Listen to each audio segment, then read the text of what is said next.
Көп кітап оқу, әртүрлі үйірмелерге бару керек. Болды. Ғаламтордан көп пайдалы ақпарат іздеп. Солай ақ болады. Кітап оқу керек, оның көп тіл байлығы болу керек, ол жан-жақты болу керек деп ойлаймын.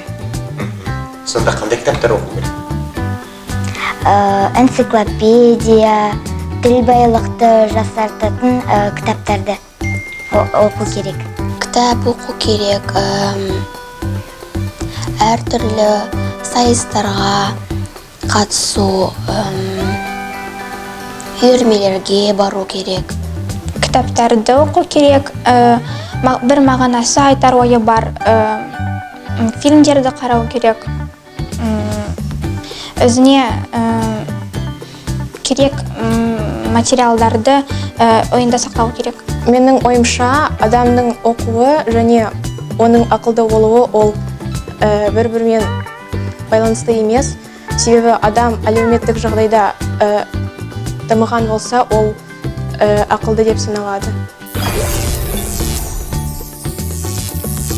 Бала болған оңай, себебі ересектер олар ерте тұрып,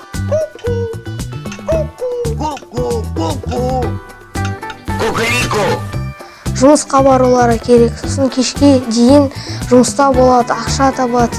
Бала болған оңай, себебі ата-аналар, ересектер үлкен жауапкершілікті көтереді.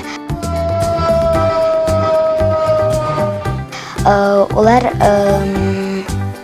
күні-түні еңбек етеді. Негізі бала болғанда ол 7 жасқа дейін мектепке барғанға дейін оңай, өте оңай, және бала отбасы құрғанға дейін оңай. Менің ойымша, олардың ешқандай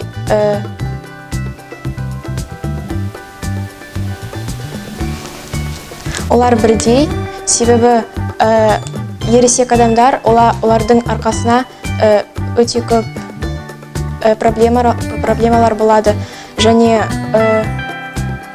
обязанностьтер, қазақша айтқанда, міндеттер пайда болады. Ал балаларға қарағанда оның атынан барлықтарын оның ата-аналары айтады. Және балалардың өз мнениесі болмайды.